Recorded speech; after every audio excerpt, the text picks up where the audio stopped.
चलिए शुरू करते हैं। आज थोड़ा पेपर लंबा है क्योंकि 3 पेज पढ़ना है। तो शायद 6 बजे से ज़्यादा भी हो सकता है। तो जिनको सुनना है वो रुकेंगे और हम आज पेपर ख़त्म करेंगे क्योंकि नेक्स्ट वीक हम नहीं मिलने वाले हैं। नेक्स्ट वीक में थोड़ा बाहर जाने का है, तो नेक्स्ट वीक नहीं मिलेंगे, इसलिए आज ये पेपर ख़त्म करते हैं।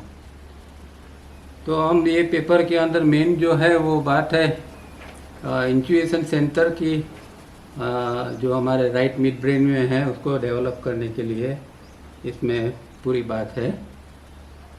तो जिन्होंने इनर डिसिप्लिन पढ़ी है उसमें याद होगा कि ये जो इंट्यूशन सेंटर के उसमें भी बात आती है। तो आपको याद है क्या है उसमें इंट्यूशन सेंटर को क्या कहा था उसके अंदर? उसमें डायरेक्टर्स की बात आती थी, या अगर याद हो तो 5 प्रकार के डायरेक्टर्स है जो कि हमारे 5 केंद्र है: intellectual, emotional, sex, moving and instinctive. तो ये 5 डायरेक्टर है जो हमारी पूरी फैक्ट्री को चला रहा है, ये बॉडी ब्रेन सिस्टम को। उसके ऊपर जो है उसको जूनियर मैनेजिंग डायरेक्टर कहते हैं। वो इनसाइट का सेंटर है, इनसाइट का सेंटर कि जो मॉलिक्यूलर लेवल के ऊपर है। और इसके ऊपर जो है वो इंट्यूशन का सेंटर है जिसको सीनियर मैनेजिंग डायरेक्टर भी कहते हैं। वो इलेक्ट्रॉनिक स्तर के ऊपर है और वही है जो हमारा ये जो हम जिसको इंट्यूशन सेंटर इस चैप्टर के अंदर बार बार बात आती है, तो वो ये इंट्यूशन सेंटर इसको सीनियर मैनेजिंग डायरेक्टर कहा उसमें। और सबसे ऊपर जो है वो सीईओ जो है वो आत्मा तत्व है हमारा।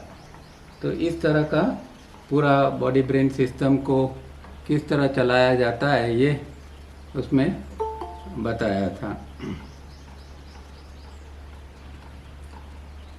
और लास्ट टाइम खास इम्पोर्टेंट बात तो थी वो जो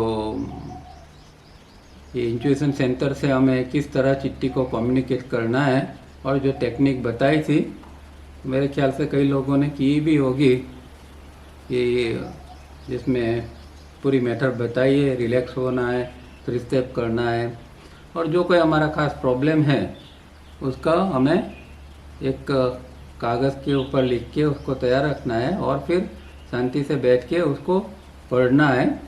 और इसके अंदर कोई खास रिपीटेशन ना हो, कोई लंबी चौड़ी बात ना हो, ये देखना है जितना शॉर्ट में प्रिसाइजली हम हमारा जो प्रॉब्लम है वो चिट्ठी को बताने का है।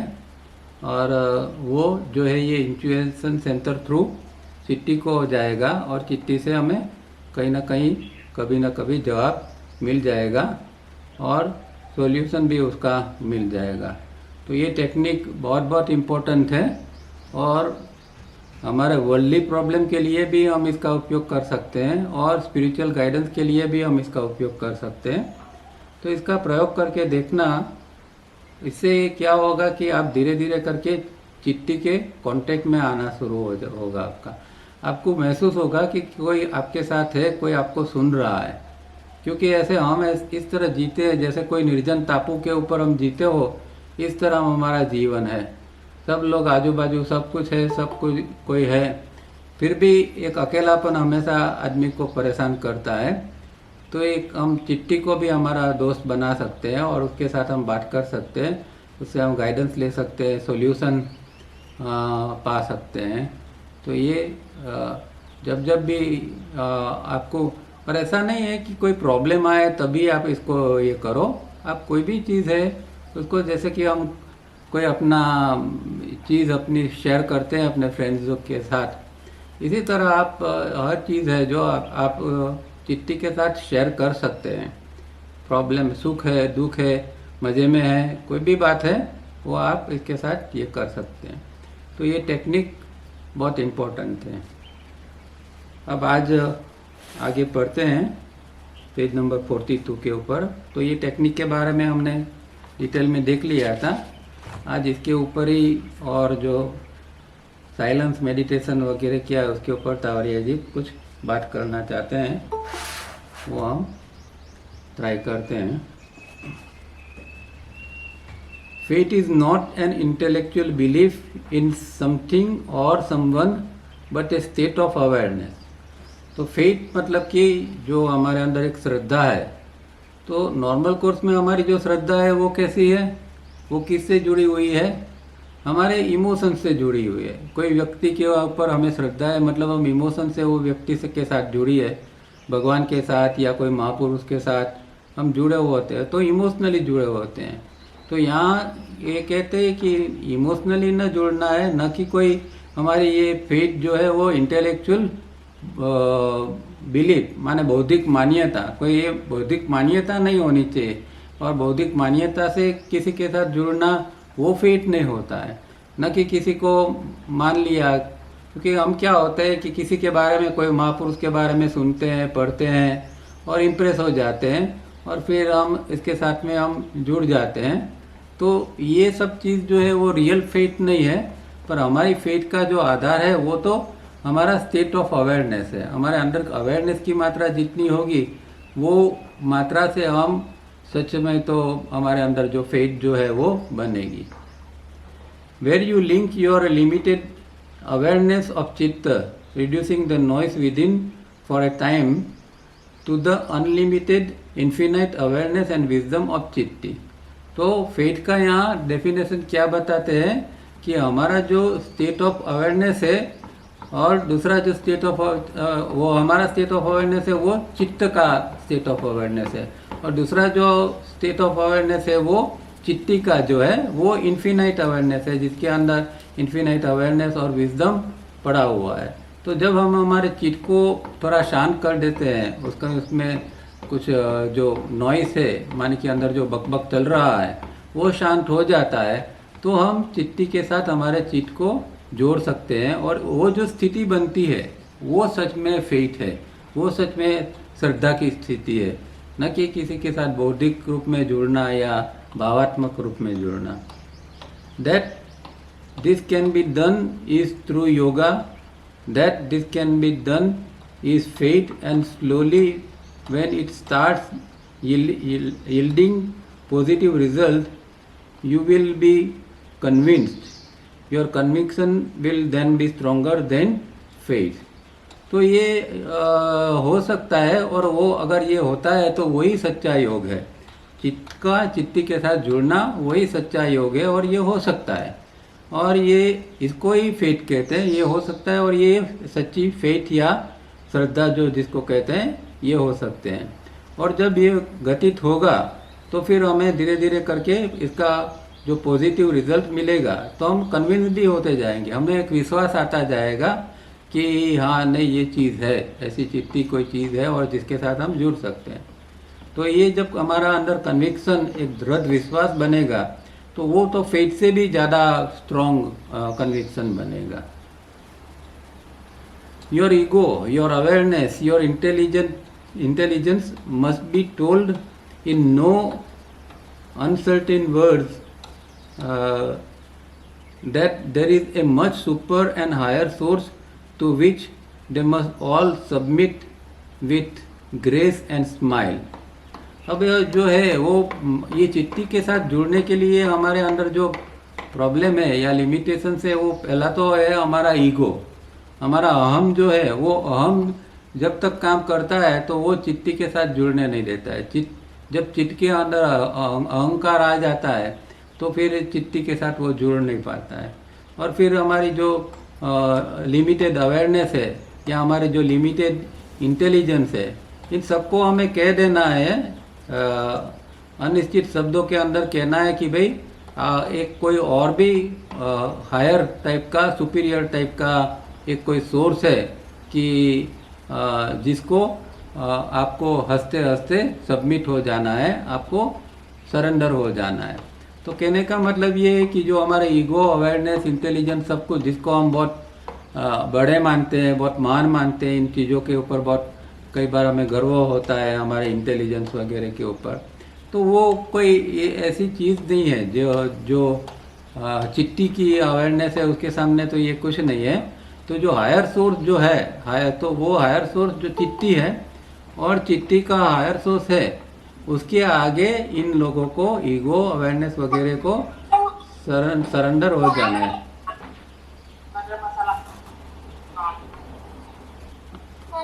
ये भावना कौन है? ये म्यूट कर दीजिए, म्यूट कर दीजिए।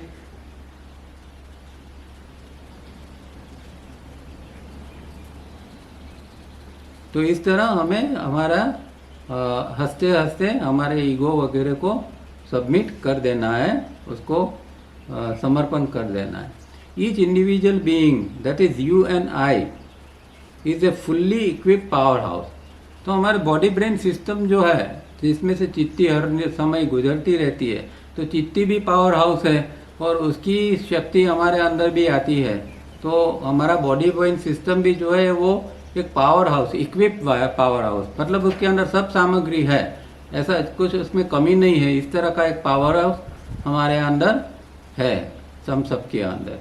If you and I could be और are half alive, unaware of what is possible and unable to challenge the horde of intruders that occupy our awareness, it is because either are not informed about this truth or knowing it we hesitate, that is we have no confidence.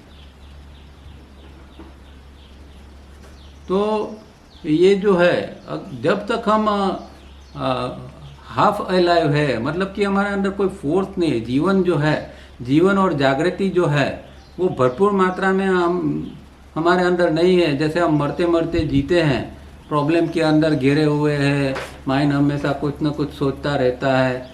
इस तरह जो हम एक occupied mind के साथ हम जो जीते हैं, तो जो है वो ये सब चीज़ जो है वो एक इंट्रूडर्स के रूप में, जैसे घुसपैठिए होते हैं, तो वो घुसपैठिए के रूप में अंदर आ जाते हैं और हमारी अवेयरनेस को वो ऑक्यूपाई कर लेते हैं। तो उसको जो है वो हमें इसके ऊपर, इससे हमें निकलना है और इससे हम निकल सकते हैं। पर प्रॉब्लम क्या है कि दो चीज़ है, शायद तो किसी ने हमें ये बताया नहीं है, या फिर किसी ने बताया भी है तो भी हमें थोड़ा आत्मविश्वास नहीं है, हमें ऐसा नहीं लगता है कि भाई हम ये कर सकेंगे, चिट्टी के साथ जुड़ सकेंगे और ये चीज़ों को महसूस कर सकेंगे।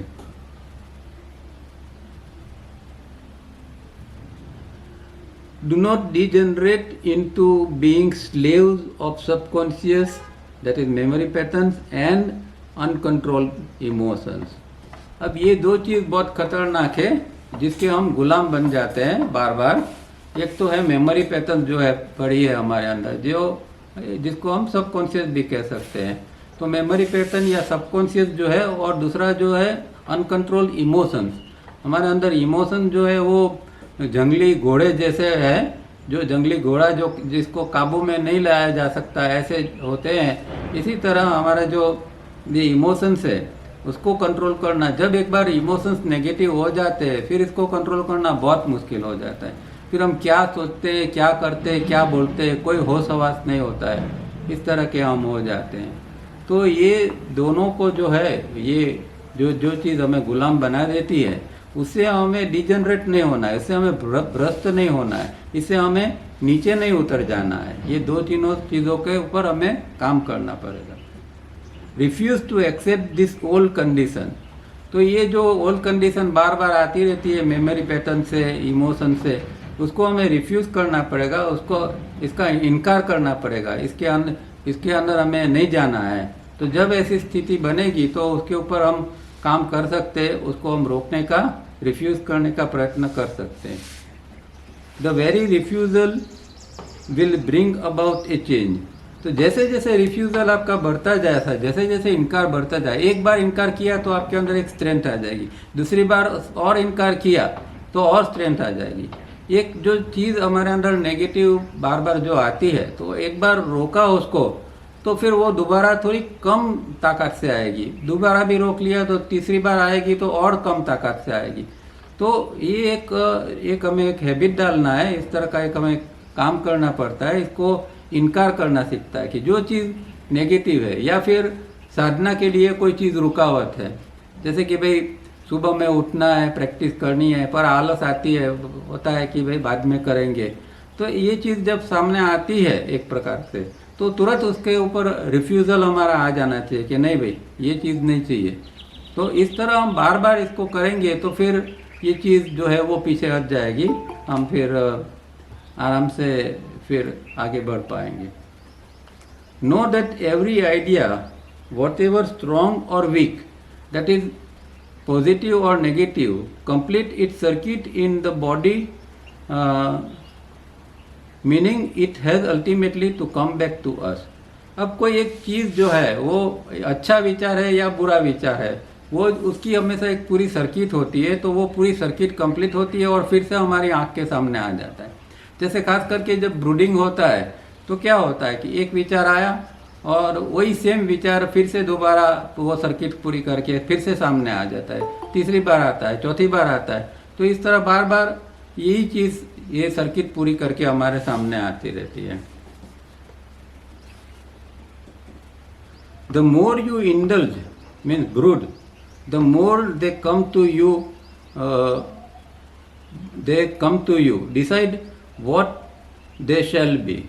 अब ये जो है एक जो चीज़ जो है ब्रूडिंग की तरह एक चीज़ जो है, जितना हम इसके अंदर इंटेलिजेंस हमारा होता जाता है, जितने बार हम इसके अंदर इन्वॉल्व होते जाते हैं, तो क्या होता है कि वो बार बार वो चीज़ पूरी ताकत से हमारे सामने आती है। तो अभी फिर हमें डिसाइड करना है कि भाई हमें क्या करना है, कि इस चीज़ को बार बार रिपीट होने देना है कि उसको हमें रोकना है। They leave deep grooves into your awareness. To know this and act amount to mental and spiritual re-education. Wake up my friend. तो ये जो होता है, जब ये बार बार एक चीज़ रिपीट होती है तो हमेशा उसके ग्रूव बन जाते हैं, डीप ग्रूव बन जाते हैं, और वो ग्रूव हमारे अवेयरनेस के अंदर बन जाते हैं। तो इसीलिए इससे बचना है। जब आप कोई चीज़ नेगेटिव चीज़ का ब्रूडिंग बार करते हैं, कोई दुख आपके अंदर, कोई दुख है, हो सकता है सबके सामने दुख तो छोटा मोटा आता रहता है, पर वो दुख को लेके हम बैठ जाते हैं और उसका बार ब्रूडिंग होता जाता है, तो इसका प्रॉब्लम ये है कि अंदर ग्रूव बनाते जाते हैं और ये इतने डीप ग्रूव बन जाते हैं कि फिर वो ग्रूव को मिटाना हमारे लिए बहुत मुश्किल हो जाता है।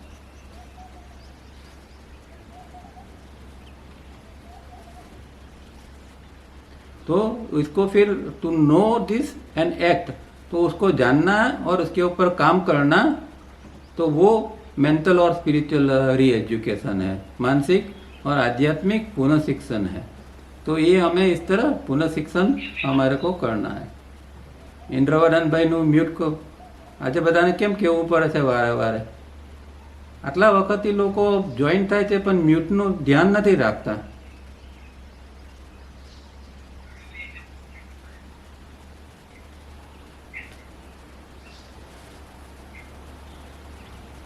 Wake up, my friends. Remember, your awareness being based on your memory patterns will not accept this new idea at first, and so daily exercise is very necessary till this idea is accepted totally. अब मुझे इन लोगों को फिर block करना पड़ता है जब नहीं समझते हैं, तो क्या करें?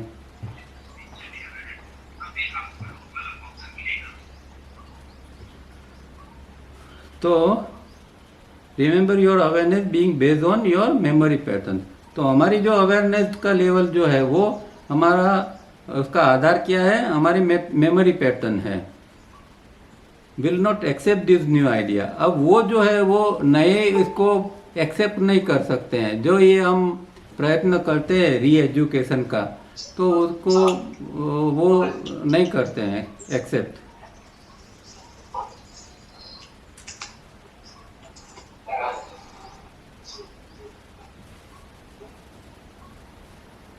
And daily exercise is very necessary till the idea is accepted totally. तो फिर रोज जब हम ये एक्सरसाइज करते हैं, मतलब ये जो फिजिकल एक्सरसाइज की बात नहीं है, पर ये जो मेंटल एक्सरसाइज या जो हम ये जो इंट्यूशन सेंटर के ऊपर जो काम करते हैं, तो फिर धीरे धीरे करके वो स्थिर होता है और पुरानी मेमोरी पैटर्न जो है वो फिर इतनी स्ट्रॉन्ग काम नहीं करती है। Strive constantly to think inward towards the intuition centre and the spiritual centre deep within your right mid brain.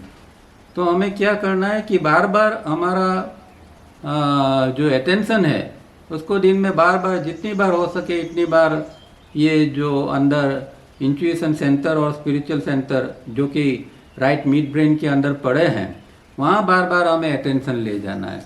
तो ये भी एक आप प्रैक्टिस दिन भर में कर सकते हैं कि आपका एक कल्पना नहीं, पर एक्चुअली आप देखिए कि भाई आपका राइट मिड ब्रेन कहाँ है।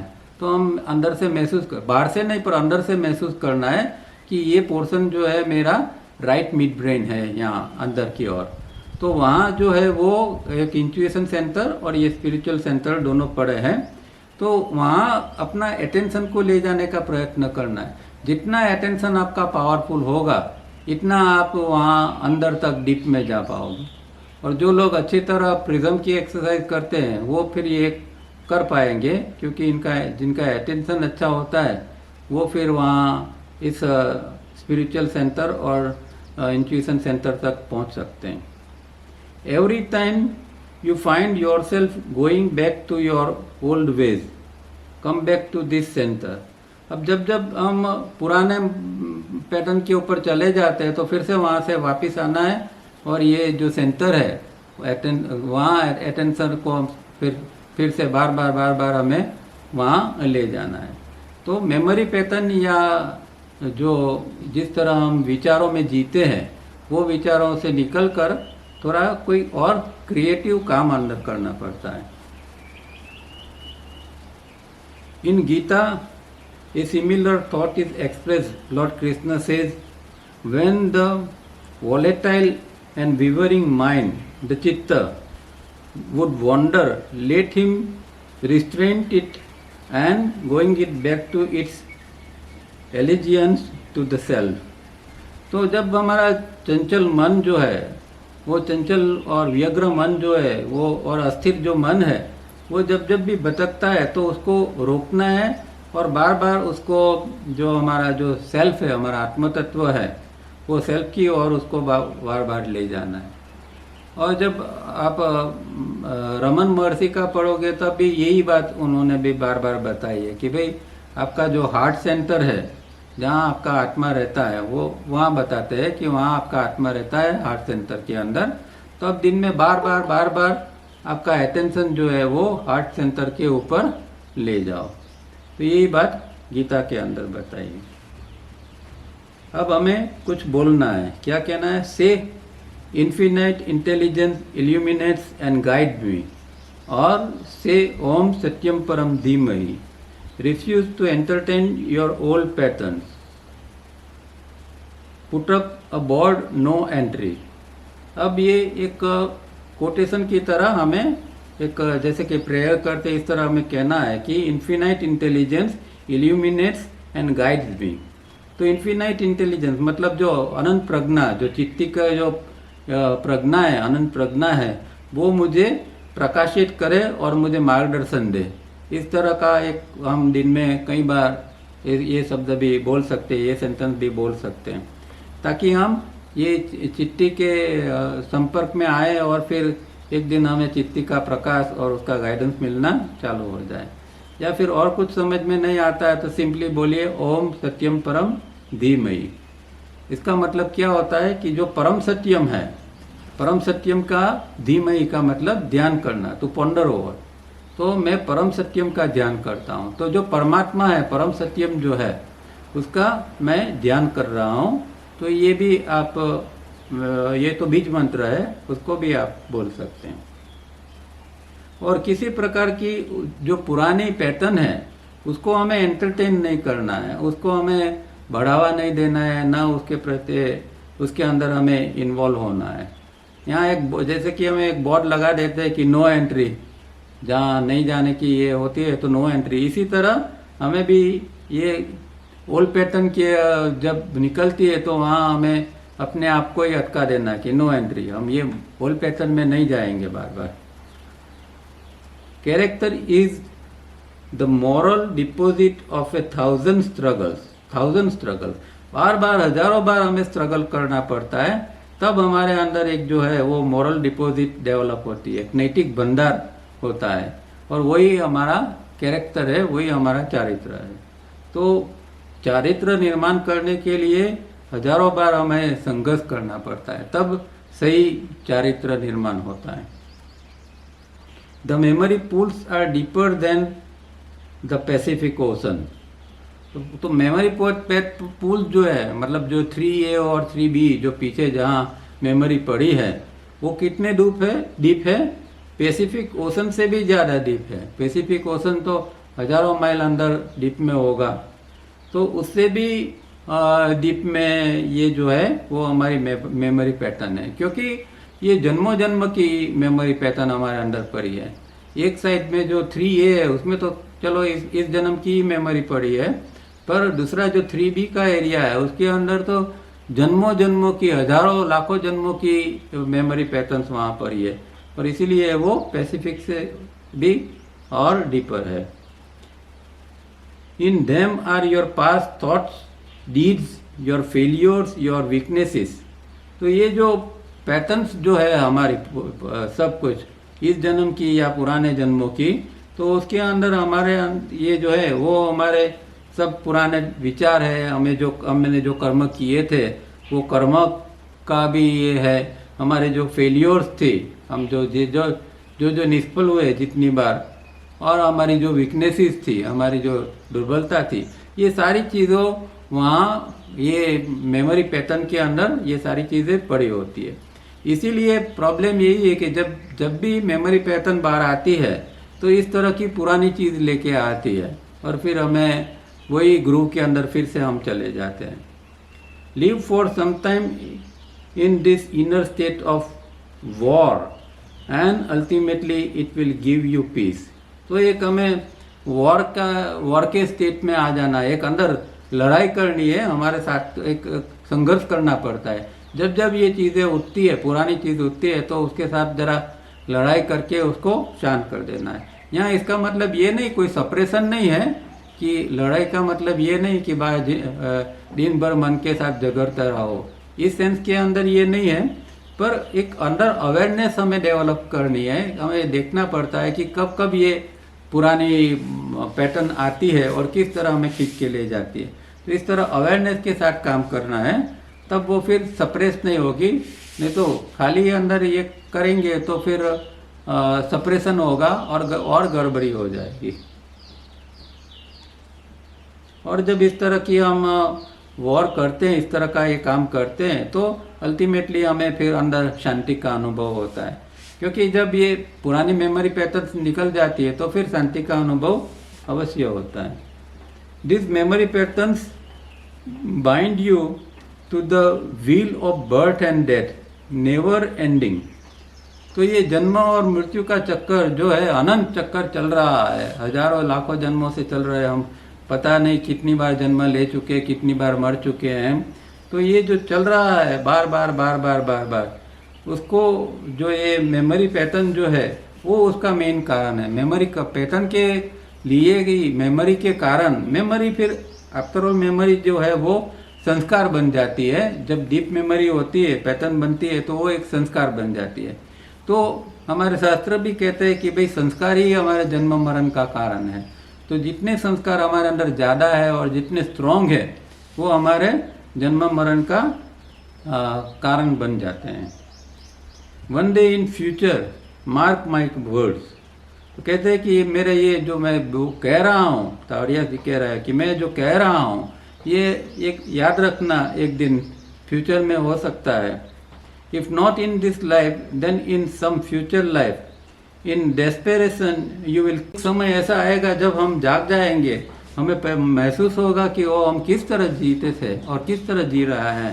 तो अंदर से फिर एक हम निराशा के कारण हम अंदर से एक रोने लगेंगे, और एक कड़वाहट के साथ अंदर से एक रुदन आ जाएगा, और हम सोचेंगे कि ये जो इतनी अपॉर्चुनिटी मिली थी हमें, बार बार तक मिली थी, कितनी बार हमने गंवाई और कितना समय हमने बर्बाद किया। यही आज हम कर रहे हैं, इस मोमेंट के ऊपर हर दिन हम यही कर रहा है, पर हमारे अंदर न कुछ जागृति है, न इतना कोई फोर्स है, न कोई काम करने की इतनी तीव्रता है। तो यही चीज़ हर दिन होती रहती है, पर हमें अभी पता नहीं चल रहा है। जिस दिन हम जाग जाएंगे इस दिन पता चलेगा कि अरे मैंने क्यों इतना समय व्यतीत किया व्यर्थ बातों के अंदर, छोटी छोटी जो क्षुल्लक बातें होती है, ट्रिवियल थिंग्स, ऐसी बातों के अंदर मैंने कितनी, मेरा दिमाग, मेरी शक्ति, मेरा समय, सब कुछ मैंने बर्बाद कर दिया। तो आदमी जब जागता है तब फिर ये उसको महसूस होता है और फिर वो ये रोते रोते फिर ये याद करता है। Fortunately, God and nature has laid down a simple method of cleansing these memory patterns, memory pools, and that is by ignoring or refusing admission to all past memory patterns. तो कुदरत ने एक सिंपल टेक्निक हमें दी है जिससे कि हम ये चीज़ से बाहर निकल सके। और वो चीज़ यही है कि जब जब ये मेमोरी, पुरानी मेमोरी जब जागती है, उसको हम रिफ्यूज़ कर दें, इसको इग्नोर कर दें, उसकी उपेक्षा करें और उसको एडमिशन ही न दें, हम उसको अंदर आने ही न दें हमारे अंदर। तो ऐसा करने से एक क्लिनसिंग मेथड बन जाएगी। जब जब हम ऐसा करेंगे इस चीज़ का इनकार, तो ये अपने आप में एक साधना बन जाएगी, एक क्लिनसिंग मेथड बन जाएगी और फिर हम धीरे धीरे करके इससे बाहर आ सकते हैं। तो ये कुदरत ने हमें एक चीज़, बहुत अच्छी चीज़, एक टेक्निक दी है, पर ये करना पड़ता है और याद आना चाहिए खास तो कि जब ये नेगेटिव चीज़ या पुरानी मेमोरी पैटर्न जब बाहर आए, परेशान करे, तो उसको रोकने के लिए अंदर थोड़ी एनर्जी भी चाहिए, थोड़ा फोर्स चाहिए, इच्छा चाहिए। ये सब होगा तो फिर ये टेक्निक का उपयोग हम कर पाएंगे। Be firm for your own sake as we are something firm with our children for their own good. तो जैसे बच्चे कुछ गलत करते हैं और नहीं मानते हैं, तो थोड़े हम स्ट्रिक्ट होकर बच्चे को थोड़े डांटते हैं और कहते हैं कि भाई ऐसा मत करो, ऐसा मत करो। तो यही चीज़ जो है वो हमें हमारे मन को भी करना है। हमारे मन को भी जैसे बच्चों को किस तरह डांट के हम ये करते हैं, इस तरह मन को थोड़ा ये करना पड़ता है और ये रिफ्यूज़ल जो है वो, या फिर इग्नोरेंस हमें डेवलप करना पड़ता है। जो गलत चीज़ आती है उसके प्रति हमारे अंदर एक इग्नोरेंस का भाव लाना पड़ता है। Instead we have ignored our intuition and spiritual centres within and this have become dormant due to disuse. अब जो हमें ये इनकार या ये रिफ्यूज़ल और इग्नोर करने की जो टेक्निक के बदले हम तो क्या करते हैं कि ये इंट्यूशन और स्पिरिचुअल सेंटर को ही दबा देते हैं, उसके प्रति न ध्यान देते हैं, न कुछ ये करते हैं, इसको इग्नोर करते हैं। तो उसके कारण इसका कभी उपयोग ही नहीं हो पाता है और फिर वो डॉर्मेंट, वो सुसुप्त स्थिति में चला जाता है। तो ये कितना काम की एक चीज़ है, ये इंट्यूशन सेंटर जो है वो इतनी ऊंची चीज़ है, इतनी काम की चीज़ है, उसके प्रति हम न कोई लक्ष्य देते हैं, हम इसको इग्नोर करते हैं, उसका उपयोग भी नहीं करते हैं। तो फिर हमें जीना पड़ेगा सिर्फ एक ही चीज़ से, और वो है हमारा माइंड और हमारे इमोशंस। और हम जानते हैं कि हमारा माइंड और हमारा इमोशंस तो कैसा है, वो बिल्कुल अनकल्टिवेटेड माइंड और इमोशंस है, और इसके साथ फिर हमें जीना पड़ता है। तो इसके बदले में अगर हम इंट्यूशन सेंटर और स्पिरिचुअल सेंटर को जागृत करें तो एक जीवन ही नया बन जाता है, क्योंकि हर समय आप अंदर से गाइडेंस लेके चलते हैं, हर चीज़ के अंदर आप गाइडेंस लेके आगे बढ़ते हैं। Instead draw from chitty new strength, new wisdom and new health.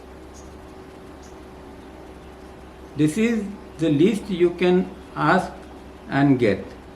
तो ये जो चिट्टी जो इतनी महाशक्ति है, उसके अंदर से हमें जो स्ट्रेंथ है और उसका जो विजडम है, एक उसकी जो ताकत है, उसके अंदर जो विजडम पड़ा हुआ है, ज्ञान पड़ा है, और जो एक हेल्थ है, ये सारी चीज़ों को हम चिट्टी से हम खींच सकते हैं, पा सकते हैं।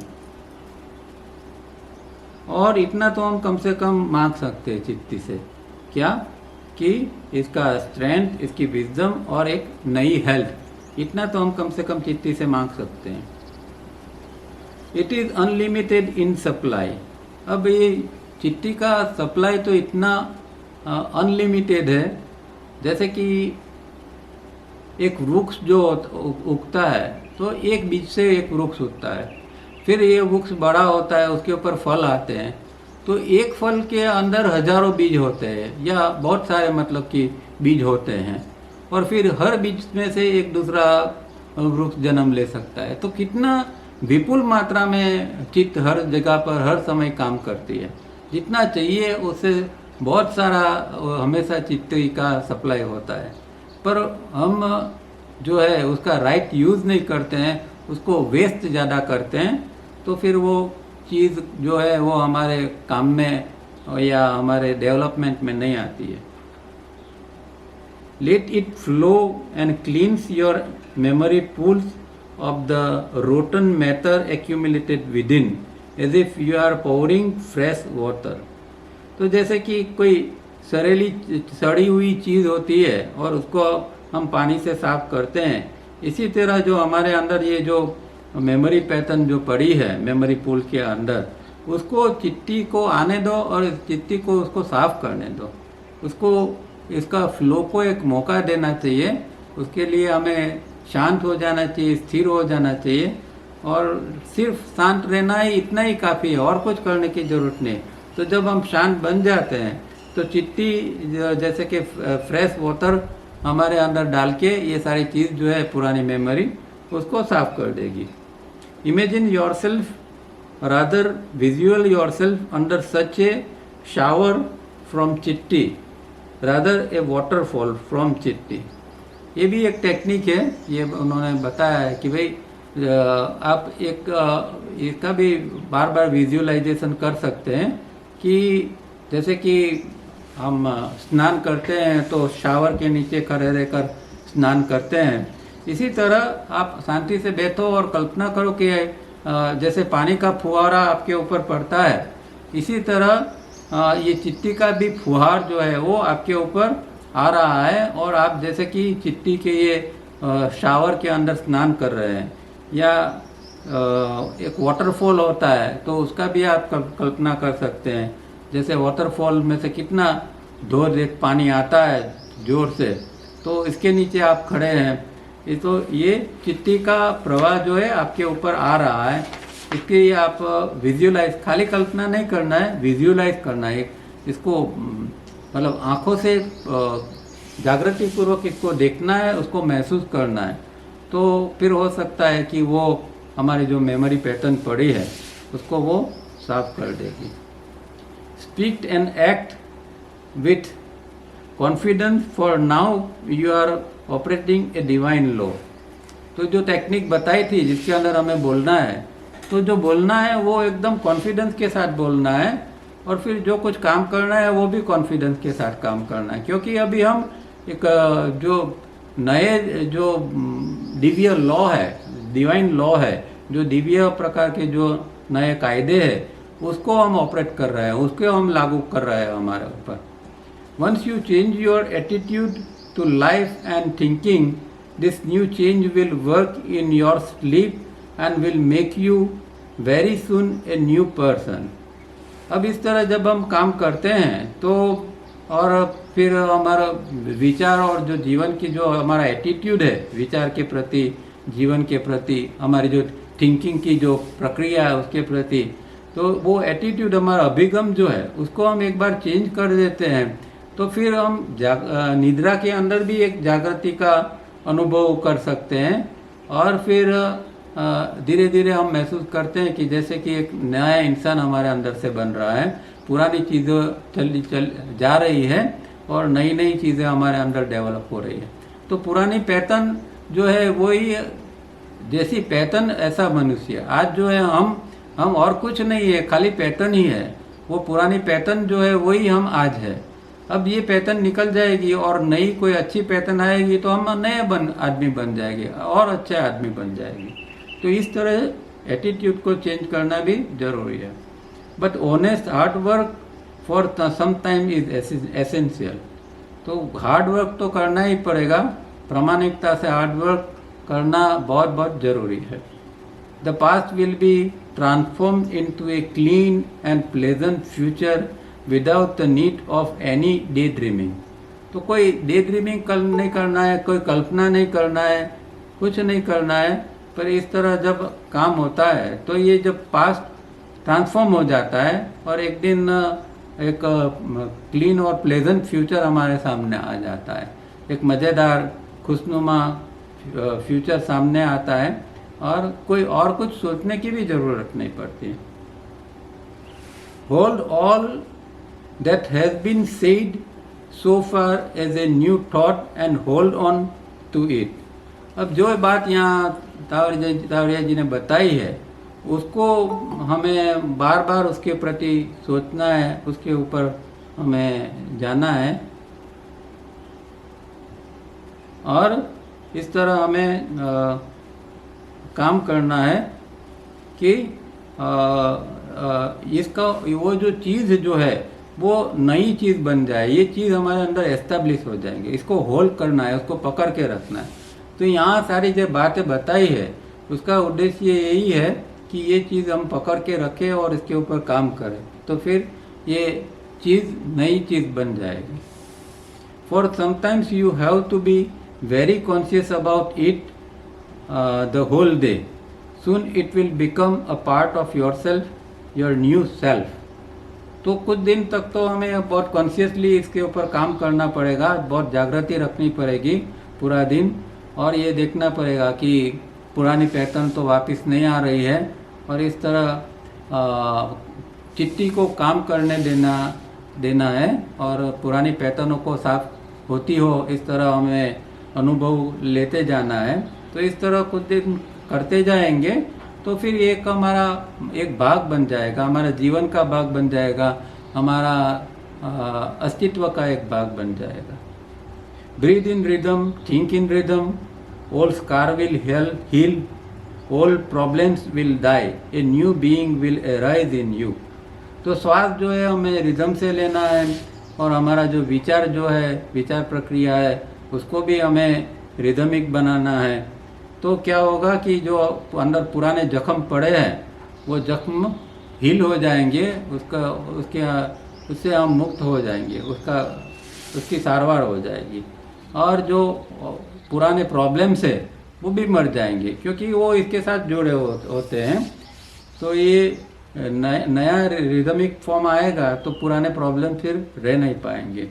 ए new being will arise in you, एक नई व्यक्ति का अंदर से जन्म होगा। Fear, worry, tension, impatience are all negative results of wrong breathing and wrong thinking. Change both, be conscious of both, time and again, time and again. अब ये जो है हमारे अंदर जो चीज़ें जो नेगेटिव रूप में आती रहती है, जैसे कि फियर, एक डर का भाव आता है, या वरी, चिंता आती है, टेंशन आता है, इम्पेशंस, धीरज नहीं रहती है हमारे अंदर, ये सब नेगेटिव रिजल्ट जो है इसका मूल कारण क्या है कि हमारा रॉन्ग ब्रीदिंग है और रॉन्ग थिंकिंग है। मतलब कि रिदमिक ब्रीदिंग नहीं है और रिदमिक थिंकिंग नहीं है, इसके कारण ही हमारे अंदर डर, चिंता वगैरह हमेशा पड़े रहते हैं। तो इससे अगर आपको इनसे चीज़ों से मुक्त होना है तो हमारा रिदमिक ब्रीदिंग होना चाहिए और थिंकिंग भी रिदमिक होना चाहिए, और कॉन्शियसली हमें उसके ऊपर काम करना चाहिए। Change to this new positive way of thinking. अब ये पॉजिटिव वे ऑफ थिंकिंग को हमें बना के रखना है। ये चेंज जो हमने लाया है उसको हमें बना के रखना है, नई प्रकार की सोच, जिसमें कि पुरानी मेमोरी पैटर्न न हो, पर जो वास्तविकता है उसको लेके हम जो विचार करते हैं, इस प्रकार की सोच। The seed has to be sown today, then water it daily, the new plant will grow as surely as the sun will rise tomorrow। तो आज तो हमने एक बीज को बो दिया है और धीरे इसको हम अगर रोज पानी डालते रहेंगे तो जो एक दिन वो प्लांट की तरह वो धीरे धीरे करके ग्रो हो जाएगा। जिस तरह रोजाना सूरज उगता है, कितनी कितनी एक एश्योरेंस होता है कि भाई कल सूरज तो उगेगा, चाहे कुछ भी हो पर सूरज तो उगने वाला ही है। इसी तरह इस तरह अगर ये चीज़ को हम अंदर जो ये नई चीज़ बोई है उसकी हम संभाल लेंगे, उसके ऊपर ध्यान देंगे, तो वो एक प्लान के रूप में अवश्य ग्रो होता रहेगा। But be not over anxious and dig the soil to find out whether the seed has taken roots. अब कई बार हमारे अंदर जल्दबाजी आ जाती है, कुछ थोड़ा काम करते हैं और फिर होता है कि भाई कुछ बना कि नहीं, कुछ अंदर कुछ डेवलप हुआ कि नहीं। तो जैसे छोटे बच्चे होते हैं तो ये इस तरह करते हैं, कुछ खेल खेल में कुछ सीड्स को बोते हैं और फिर 2 दिन के बाद जरा खोल के देखते हैं कि कुछ इसमें रूट निकले कि नहीं। जैसे जिस तरह बच्चे करते हैं इस तरह हमें नहीं करना है, हमें काम करते जाना है लंबे समय तक। तो फिर ये जो ये नई पैटर्न जो है थिंकिंग की वगैरह की, वो धीरे धीरे डेवलप होगी। You will then defeat the purpose. तो अगर ऐसा करते हैं तो हमारा पर्पस डिफीट हो जाता है। The law works unfailingly, you can not see the law in operation. तो कुदरत जो है, कुदरत और उसके जो कानून है, कायदे हैं, वो तो हमेशा काम करते ही रहते हैं, अनफेलिंगली काम करते हैं। वो बिल्कुल कभी भी वो बंद नहीं होते हैं। वो कभी भी ऐसा नहीं किया आज ये कानून ने काम किया कल ये नहीं करेगा। वो उसका ऑपरेशन हमेशा हर समय हर जगह चालू रहता है। Only the result prove the law. अब हम लॉ को ये जो इसका ऑपरेशन को देख नहीं सकते हैं, पर इसका रिजल्ट को देख सकते हैं। जैसे कि भाई कोई चीज़ होती है तो ये किस तरह हुई, हमें कुछ रिजल्ट, किसी के पास बहुत पैसे अचानक आ गए तो पता नहीं चलता इसका कारण कि क्या हुआ, किस कारण ये आ गया। अपन रिजल्ट बताता है कि यहाँ पे पैसा आया, तो उसके पीछे कोई ना कोई कानून काम करता है, इसीलिए ये हुआ। Be now positive and go ahead. Each negative and discordant idea or thought, no sooner it rise to the surface, throw it out and refuse to even argue with it. Declare a state of war within bodily. तो ये जो है वो ये क्या करना पड़ता है कि कभी भी हमारा इतना अटेंशन और हमारे अंदर एक अवेयरनेस इतनी पावरफुल बन जानी चाहिए कि जैसे भी कोई विचार इस तरह का नेगेटिव विचार ऊपर आया सरफेस के ऊपर तो तुरंत ही वो हमारे ध्यान में आना चाहिए और उसको हमें तुरंत ही फेंक देना है। वो उसको स्वीकार नहीं करना है, उसको फेंक देना है। और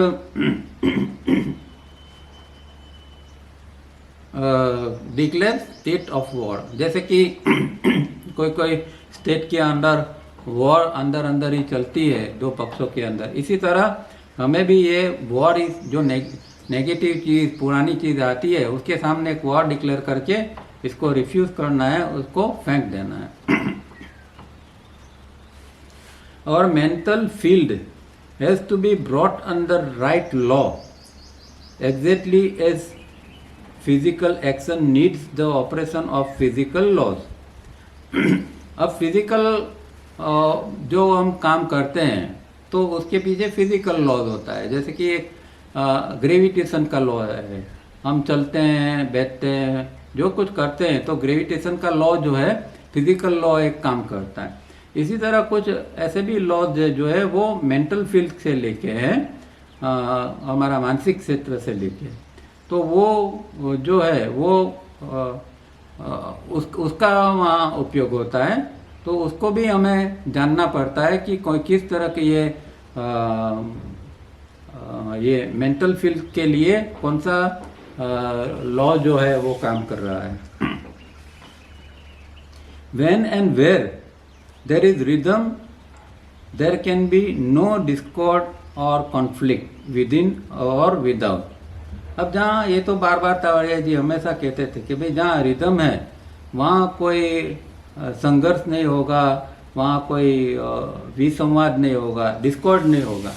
तो रिदम, क्योंकि दो चीज़ एक साथ में रह नहीं सकती। मन के अंदर अगर रिदम आ गई तो फिर ये डिस्कॉर्ड और कॉन्फ्लिक्ट को जाना पड़ेगा, और फिर डिस्कॉर्ड और कॉन्फ्लिक्ट चिपके रहे तो फिर रिदम नहीं आ सकती। तो दोनों में से एक ही चीज़ रहेगी। तो हमें तो रिदम लाना है, रिदम का के ऊपर काम करना है। तो वो जब आएगी तो हमारे अंदर से ये डिस्कॉर्ड और कॉन्फ्लिक्ट अंदर से भी निकल जाएंगे और बाहर से भी निकल जाएंगे। Harmony, wisdom and joy, this are yours as your birth right in the list. तो कम से कम ये तो हमारा बर्थ राइट है कि हमारे अंदर एक हार्मोनी हो, एक संवादिता हो, हमारे अंदर विजडम, एक ज्ञान हो, और एक अंदर खुशी, आनंद की अंदर स्थिति हो। क्योंकि हमारा जो अंदर जो तत्व है उसका लक्षण ही है सच्चित आनंद, जिसको कहते हैं ना सच्चिद आनंद।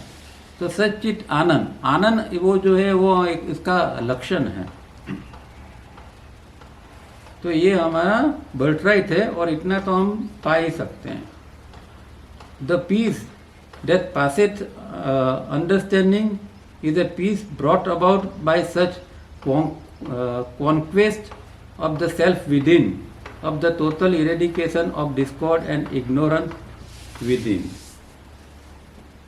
तो हमारे अंदर जब एक अंडरस्टैंडिंग आती है, एक समझ आती है, और समझ के द्वारा जो एक अंदर शांति आती है, तो वो एक प्रकार की एक जीत है हमारे अंदर, एक प्रकार की एक जीत हमने प्राप्त की है। और वो जो है ये विसंवाद और जो अज्ञान है, इग्नोरेंस है, उसको इरेडिकेट कर देते हैं, उसको निकाल के फेंक देते हैं। To enter the silence is to turn the mind inward from the surface towards the spiritual centre. तो साइलेंस क्या है? साइलेंस में किस तरह प्रवेश होता है कि हमारा माइंड जो है वो सरफेस के ऊपर जो रहता है, भटकता रहता है, उसके बदले में वो माइंड जो है वो इनर, हमारा जो स्पिरिचुअल सेंटर है उसके प्रति जाए। वो हमारे उसका मतलब हम साइलेंस, मौन के अंदर एंटर हुए, ऐसा कह सकते हैं। और ये स्पिरिचुअल सेंटर कहाँ है? Top soil of mid brain. तो मिड ब्रेन है, उसका ऊपर का हिस्सा जो है वहाँ ये स्पिरिचुअल सेंटर पड़ा है, और उसके अंदर हमें दाखिल होना है ताकि हम साइलेंस का अनुभव कर सकें। एज दो the mind were A photographic plate and such entering the silence that is starting the process of meditation A time exposure. अब जैसे फोटोग्राफी के अंदर एक टाइम एक्सपोजर होता है, तो मतलब वो शटर जो है ना वो कुछ क्षण के लिए खुलता है और वो अंदर इमेज को ले लेता है। इसी तरह जो ये जो है हमारा जो माइंड जो है वो एक प्रकार की फोटोग्राफिक प्लेट जैसा है। जैसे कैमरा, पहले के जो कैमरा होते थे उसके अंदर प्लेट आती थी, तो इस तरह हमारा माइंड जो है वो एक फोटोग्राफिक प्लेट जैसा है। और जब साइलेंस अंदर दाखिल होता है तो एज इफ एक एक्सपोजर की तरह वो साइलेंस अंदर आ जाता है, और वो एक प्रोसेस, मेडिटेशन की प्रोसेस बन जाता है। वहाँ से मेडिटेशन की प्रोसेस शुरू हो जाती है। The result is assured. तो ये सब होगा तो फिर रिजल्ट भी निश्चित रूप से आएगा ही। It is said that every adverse thing that happens is a voiceless warning. ये बात हमेशा याद रखना, तावड़िया जी बार बार कई जगह पर ये लिखा है उन्होंने। Every adverse thing that happens is a voiceless warning, voiceless warning. तो जब भी कुछ प्रतिकूल, कुछ गलत बनता है तो समझ जाना बिल्कुल कि ये एक वो चेतावनी दे रहा है प्रकृति हमें कि भाई तुम गलत रास्ते के ऊपर जा रहा है। कुछ घटनाएं ऐसी जीवन में आती है वो हमें बता देती है कि हम गलत रास्ते पर जा रहा है कि नहीं, और वो चीज़ एडवर्स रूप में फिर बनती है। तो एडवर्स रूप में जब बनती है, प्रतिकूल स्थिति के अंदर वो निर्माण जब होती है, तो समझ जाना कि भाई ये कुछ गड़बड़ी आगे आ रही है और इससे पहले जाग जाने की ज़रूरत। तो वॉइसलेस वार्निंग ये वाक्य तावड़े जी बार बार कहते थे, तो ये बात ध्यान में रखना। कुछ भी गलत घटित होता है तो एकदम जागृत हो जाओ। कुछ अनचाही घटना बन गई, कुछ हो गया तो एकदम जागृत हो जाओ, क्योंकि हो सकता है इससे और भी कुछ बुरा हो सकता है। तो तुरंत जागृत हो जाने की ज़रूरत है, मन को शांत रखने की ज़रूरत है। फिर मन ऐसा ना हो कि फिर वह एक्साइटमेंट में वो चीज़ और ख़राब होती जाए। तो ये खास ध्यान में रखना है। Indolence, self love, aggressiveness, haste, self importance, demanding rewards, exercising authority, self-pity, self-righteousness, all these have to be consumed in the fire of spiritual meditation। बहुत सुंदर बात कही। तो हमारे अंदर जो जो नेगेटिव चीज़ पड़ी है, जैसे कि प्रमाद पड़ा है, फिर हमारे सेल्फ लव है, हमारे प्रति हमारे अंदर एक जो भाव रहता है, हमें ज़्यादा इम्पोर्टेंस देते हैं सेल्फ लव के कारण हमारे अंदर। फिर जो एग्रेसिवनेस है, आक्रामकता है, या जल्दबाजी है, या हम सेल्फ इम्पोर्टेंस अपने आप को महत्व देते हैं, या फिर कुछ रिवॉर्ड की अपेक्षा हमारे अंदर रहती है, मुझे ये मिल जाए वो मिल जाए, या फिर कई बार हम अथॉरिटी की तरह काम करते हैं, या फिर एक दया भाव अंदर आ जाता है, सेल्फ पीती आ जाती है, सेल्फ राइटियसनेस का भाव, स्वप्रमाणिकता, मैं ही सच्चा हूँ। तो इस तरह का जो है वो सब स्पिरिचुअल फायर के अंदर इसको सबको जला देना है, उसको कंज्यूम कर देना है। ये स्पिरिचुअल मेडिटेशन जब डेवलप होता है अंदर से, रियल मेडिटेशन, तो ये चीज़ों को जला के खाक कर देती है। Enter the silence, be calm and rest in law, for to enter the silence is to silence doubt, fear, false belief, worry, grief। तो शांत रहना है अंदर से हमें हमेशा, और जो कानून चल रहे हैं उसके मुताबिक रहना है, जो कुछ प्रकृति के नियम के अधीन रहकर हमें काम करना है। और साइलेंस में दाखिल होने का मतलब क्या है कि हमारे अंदर जो डाउट, फियर वगैरह जो पड़े हैं उसको शांत कर देना है, उसको साइलेंस कर देना है। तो डाउट है, शंका है, डर है, कुछ गलत मान्यताएं हैं, चिंताएं हैं, दुख है, इन सब को शांत कर देना, उसका मतलब ही साइलेंस में एंटर होना है। But silence should not prove a tempting word to a lazy mind thinking to enter a do nothing state without any method और एफर्ट। ये एक हमारे यहाँ प्रॉब्लम है कि क्योंकि जैसे आगे भी हमने बात की थी कि दो धाराएं चल रही है। एक धारा के अंदर कुछ करने की बात होती है, प्रैक्टिसेस, जिसको हम ये हठ योगा या तावड़े जी जिसको कहते हैं, इस तरह हमारा ये जो क्रिया योग है, इस तरह जिसमें हम ये क्रिया करते हैं। और दूसरा जो है मेंटल योग जिसको कहते हैं। और मेंटल योग की जब बात आती है तो लोग फिर यही सोचते हैं कि भाई मेंटल योग में तो कुछ करना ही नहीं है। पर ये एक लेजी माइंड का एक कंसेप्ट होता है कि कुछ करना नहीं होता है, क्योंकि कुछ करते नहीं तो कुछ प्राप्त भी नहीं होता है। तो एक स्थिति जब तक निर्माण नहीं होती है तब तक तो करना ही पड़ता है। तो ये ऐसा नहीं हो जाए कि भाई साइलेंस में या मेडिटेशन में हमें तो जाना है तो कुछ करने की ज़रूरत नहीं है। ये एक गलत धारणा न बन जाए, या फिर कोई प्रमाद जो है इसके कारण हम ऐसी मान्यता के अंदर न चले जाए, इसका हमें ध्यान रखना है। Never practice this method when sleepy और फटीग। तो ये जो ऊपर की जो चीज़ बताई है उन्होंने कि जिस तरह हमें किस तरह ये स्पिरिचुअल सेंटर और इंट्यूशन सेंटर के साथ में रहना है और ये सब प्रैक्टिस करना है। पर जब थके हैं या फिर नींद आ रही है, ऐसी स्थिति हो तो फिर physical stillness alone will not open the inner doors. Mental stillness may lead to victory, but physical and mental stillness accompanied by a method as outlined here will lead to positive result। तो कई बार क्या होता है कि भाई हम शरीर को तो स्थिर करके बैठ जाते हैं, पर मन अंदर भटकता रहता है, तो वो कोई काम का नहीं है। अंदर का जो मेंटल जो है, वो मेंटल स्टिलनेस भी इतनी ज़रूरी है, और वो लानी हमारे लिए ज़रूरी है।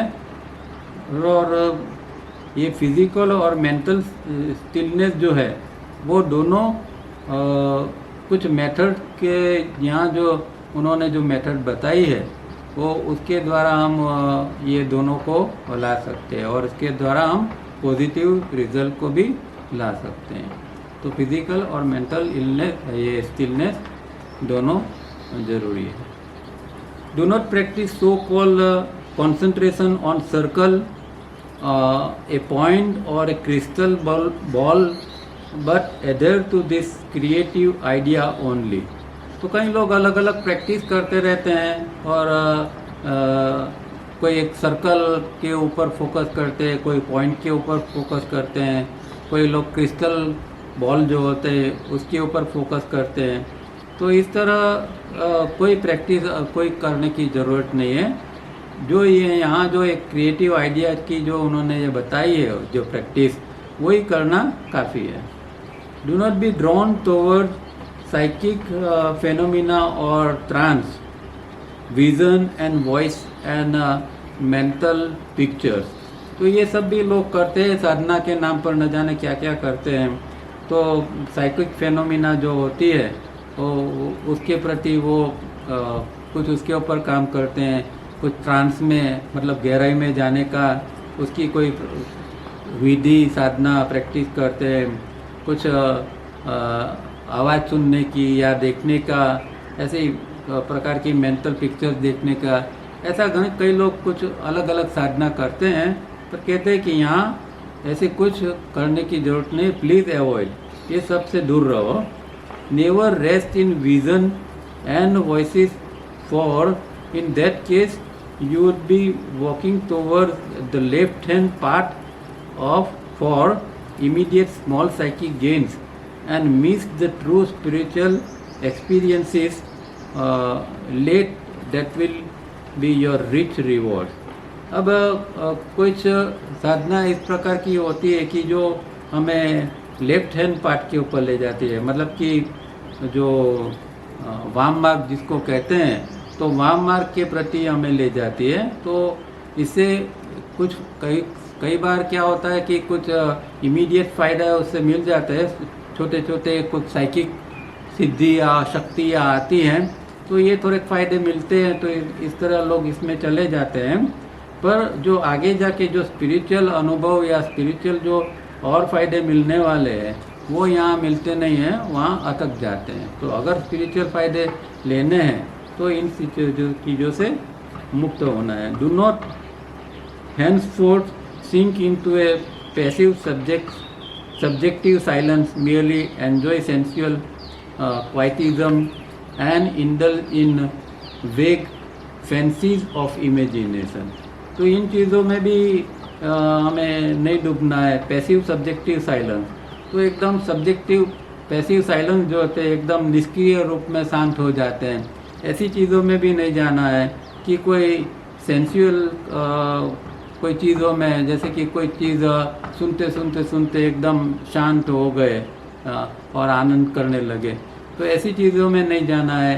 न कि कोई फैंटासीज, एक प्रकार की जो अस्पष्ट कल्पना जो होती है, कल्पना की लहरें होती है अस्पष्ट रूप में, ऐसी चीज़ों में हमें न जाना है। Purification is a long and continuous process cleansing memory pool. तो ये एक लंबी प्रक्रिया है, जो प्योरिफिकेशन की जो है शुद्धि का मार्ग है, वो एक लंबी प्रक्रिया है, वो चलता ही रहता है। After many failures is one ready for the culminating work of meditation, that is entering the silence. तो आफ्टर मैनी फेलियर्स, कितनी बार बार हम फेल होते हैं, फिर धीरे धीरे जाके हम ये मेडिटेशन के अंदर पराकाष्ठा के ऊपर हम धीरे धीरे करके पहुंच जाते हैं, मतलब कि साइलेंस के अंदर हम एंटर हो जाते हैं। but cleanse your memory pools first, for without it cleansing one can never be ready.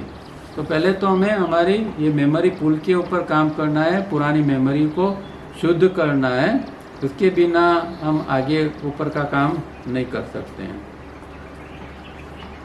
In this note you have been told how to do it.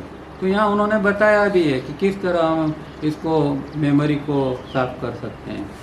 जैसे कि चिट्टी का फुहारा सावर हमारे ऊपर पड़ता है वगैरह वगैरह हम एक्सपीरियंस करके.